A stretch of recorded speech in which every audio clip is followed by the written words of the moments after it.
Kita beri tepuk tangan yang lebih meriah untuk Allah kita.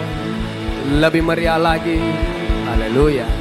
Nah Bapak Ibu yang dikasih oleh Allah, kapan kemudian kita yang datang di tempat ini melakukan yang namanya doa? Nah itu dia pertanyaannya. Pada saat kapan kemudian kita mulai ingat, wah saya ini perlu berdoa. Pada saat sakitkah? Pada saat tidak ada uangkah? Atau pada saat ditinggal nikah, undangan sudah disebar, ya. Pada saat kemudian kita lagi nyari pekerjaan. Nah Bapak Ibu yang dikasih oleh Allah, banyak orang memiliki pendapat bahwa doa itu akan kemudian kita keluarkan sebagai jurus yang paling jitu ketika kita butuh sesuatu. Padahal pada kenyataannya doa itu adalah bentuk komunikasi antara manusia dengan Tuhan. Untuk apa kita berdoa? Untuk membangun koneksi. Untuk kemudian kita itu membangun hubungan dengan Tuhan. Itulah tujuan berdoa. Jadi doa itu bukan hanya sekedar berdoa, doa makan, doa tidur, tidak. Doa itu mengajarkan kita itu sedang membangun hubungan dengan Tuhan. Nah Bapak Ibu yang dikasih oleh Allah, saya pernah menonton satu film rohani. Ya, saya nggak di endorse ini ya. Nanti Bapak Ibu teman-teman boleh nontonnya ini di Netflix. Sekali lagi saya tidak di endorse ya. Nanti nonton. Saya ini 2 kali ini nontonnya berulang-ulang dan ini sangat memberkati saya. Nama filmnya itu adalah The Forge. Ya, kalau diartikan itu penempaan. Ada satu kata-kata yang menarik di film ini yang kemudian saya catat. Dikatakan begini.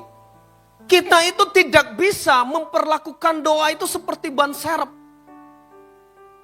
Yang hanya kemudian kita keluarkan dalam keadaan darurat. Jangan anggap doa seperti itu. Tapi doa itu harus lebih seperti setir. Yang kita pegang setiap hari kemanapun kita pergi. Jadi artinya Bapak Ibu, doa itu adalah seperti sebuah lifestyle. Gaya hidup kemanapun kita pergi. Jangan lupa doa, doa, doa, doa, doa, doa, doa. Kita pernah mendengar satu ungkapan bahwa ini diungkapkan oleh anonim ya, saya searching tidak ada yang kemudian siapa yang mencetuskan daripada ungkapan ini. Dikatakan bahwa doa adalah nafas hidup orang Kristen. Bayangkan Bapak Ibu, seberapa penting doa. Doa itu seperti bernafas.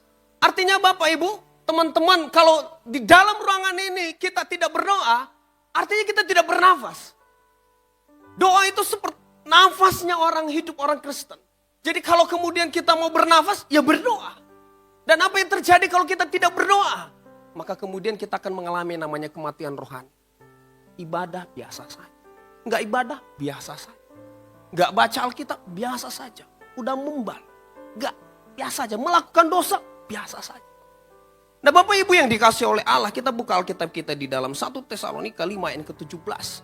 Ini adalah tema yang kemudian saya bawakan. Ini adalah salah satu ayat firman Tuhan yang sangat singkat dan kemudian diakhiri tanda baca titik. Kita boleh baca-baca bersama-sama. 3, 2, 1 apa katanya? Tetaplah berdoa, titik. Tidak ada koma. Ini artinya adalah satu perintah yang kemudian harus kita lakukan. Tetap berdoa, setiap hari berdoa. Yang sepakat dengan saya katakan amin. Kita beri tepuk tangan yang meriah untuk Allah kita. Wow. Boleh disenggol kanan kirinya, dengar itu. Suatu saat Raja Daud, seorang raja yang Alkitab catat adalah orang yang sangat dekat dengan Tuhan. Dia memiliki hubungan yang sangat luar biasa. Alkitab catat 7 kali dalam sehari Raja Daud selalu membangun komunikasi dengan Tuhan.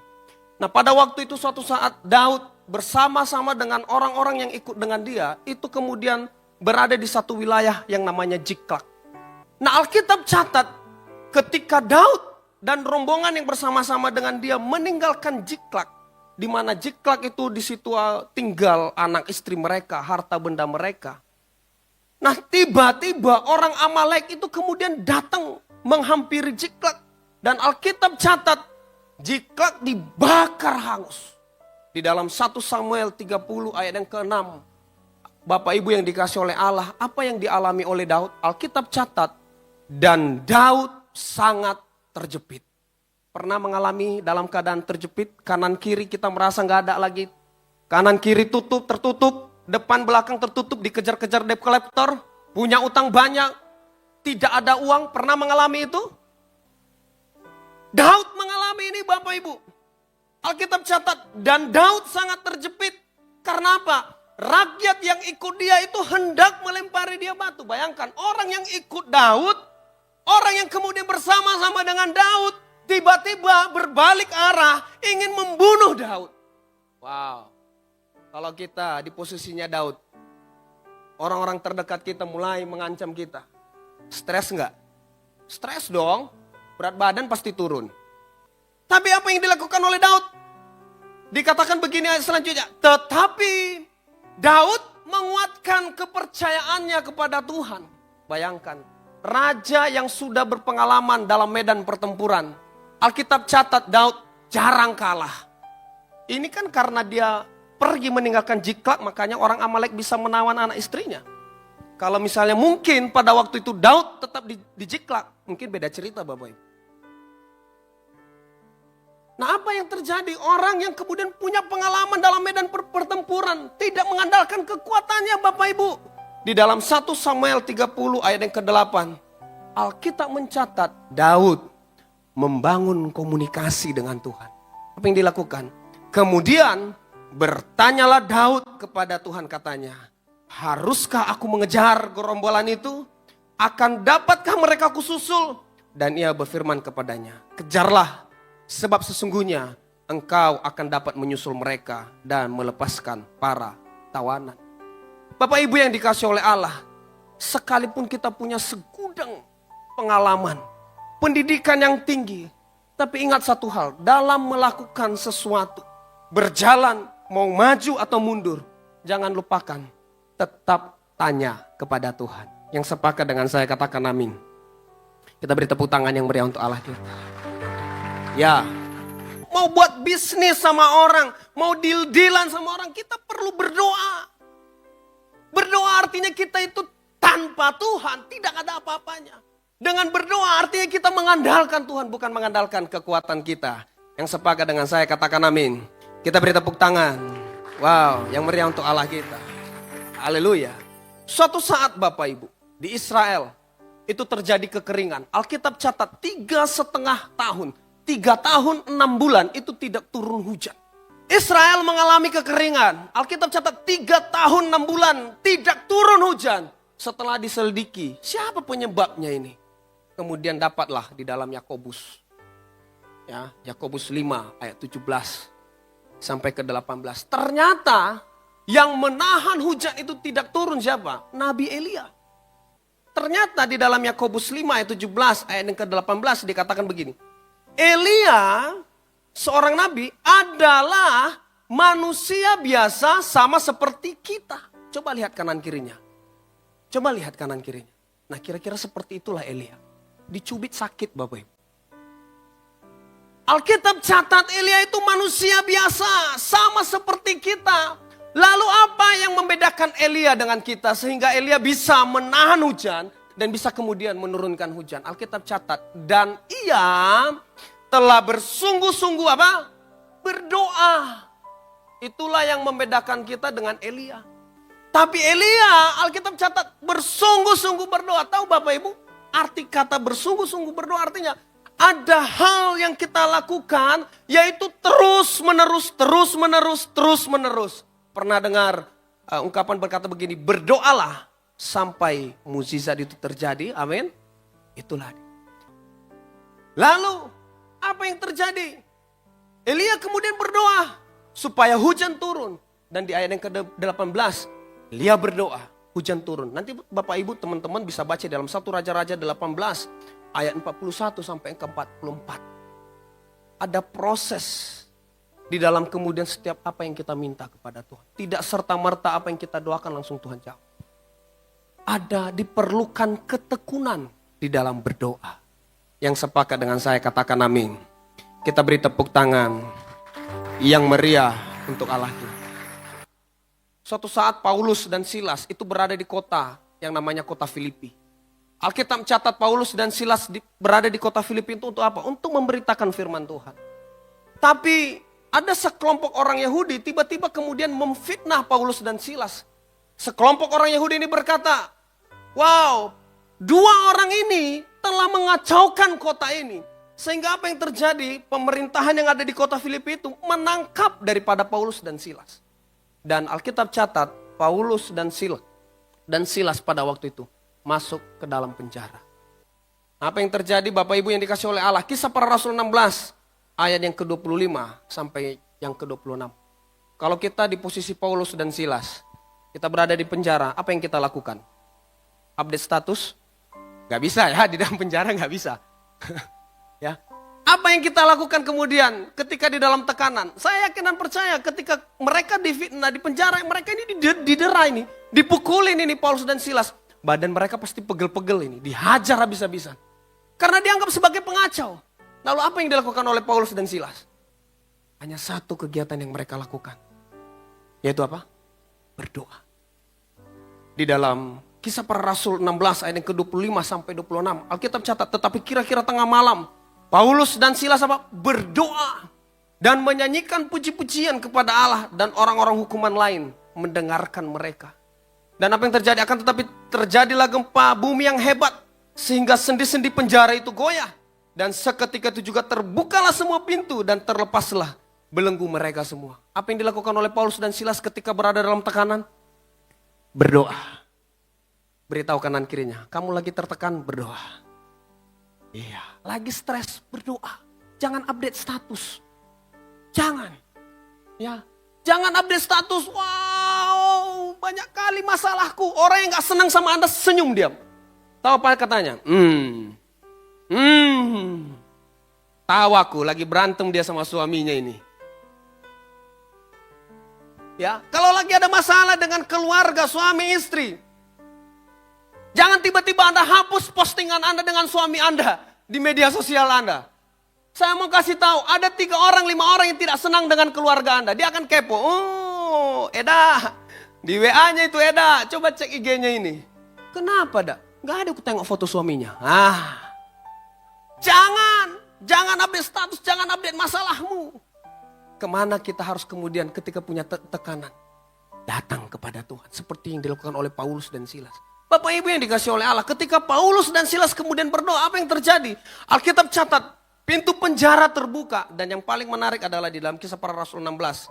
Ayat 32 sampai 33. Alkitab mencatat, lalu mereka memberitakan firman Tuhan kepadanya. Maksudnya kepada kepala penjara yang ada di Filipi. Dan kepada semua orang yang ada di rumahnya. Dan pada waktu itu, pada jam itu juga, kepala penjara Filipi, membawa mereka dan membasuh bilur mereka. Seketika itu juga, ia dan keluarganya memberi diri dibaptis. Kita beri tepuk tangan yang meriah untuk Allah kita. Saya selalu, karena memang basic daripada pelayanan saya di dalam doa pujian penyembahan, saya sering melayani WL, saya selalu berkata kepada teman-teman yang melayani, jangan sepelekan doa pujian dan penyembahan. Doa pujian dan penyembahan itu mengandung kuasa yang tidak bisa Anda kemudian Anda analisis dengan cara logika Anda. Karena dia itu supranatural, Bapak Ibu. Kenapa saya berani ngomong seperti ini? Karena saya mempraktekannya di dalam keluarga kami. Beberapa minggu yang lalu anak saya pertama dan anak saya yang ketiga itu tengah malam jam 2 pagi. Tiba-tiba itu demam tinggi. Tahu Bapak Ibu? Saking tinggi demamnya itu mimisan Bapak Ibu. Saya bukan saya orang kesehatan, saya tahu. Ini demamnya tinggi sekali, jam 2 pagi. Mau kemana coba mau nyari dokter? Apa yang kami lakukan? Saya dan istri. Itu bergandengan tangan, doa terus, berdoa. Sambil kita selalu standby itu Sunmol. Obat penurun panas anak. Kita kasih ke anak pertama dan anak ketiga kita. Kita sambil berdoa terus. Ya, kami nyanyikan selalu itu kalau anak-anak saya sakit itu lagu yang pertama tadi, ada kuasa dalam darahnya, darah domba Allah, ya. Itu kami lakukan Bapak Ibu. Dan puji Tuhan, tahu nggak? Pagi-paginya saya lihat. Kemudian anak saya yang pertama dan yang ketiga itu, wah ceria.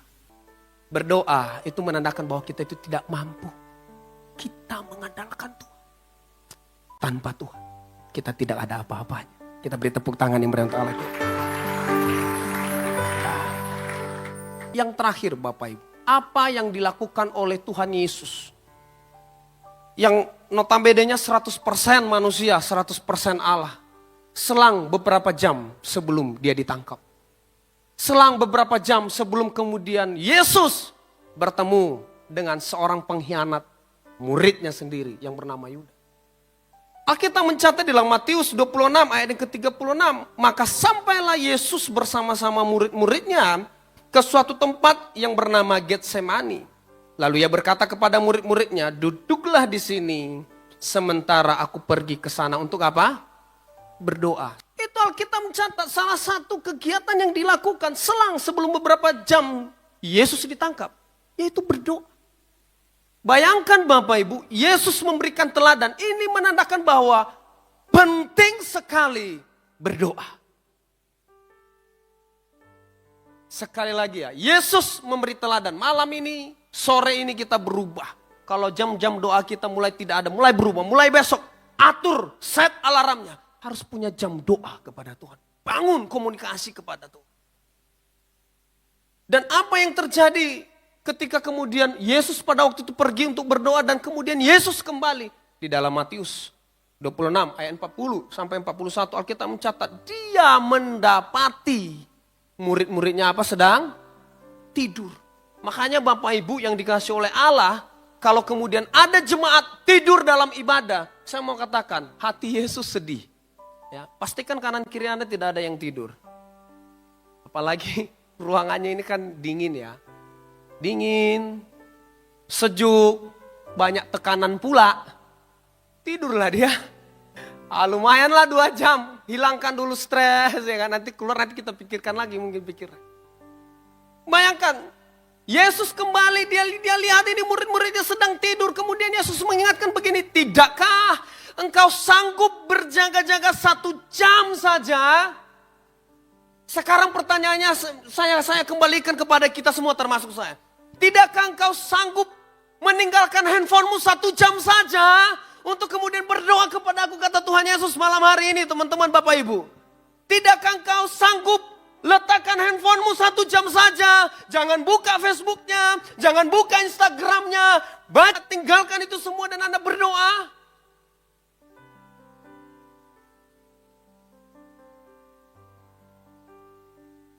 Betapa pilunya hati Yesus Bapak Ibu.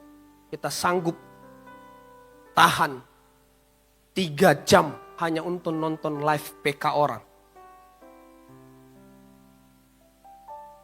Itu betapa pilunya hati Tuhan. Kita sanggup nonton live jualan 4 jam. Padahal gak ada yang kita beli. Hanya cuma lihat-lihat doang. Wow.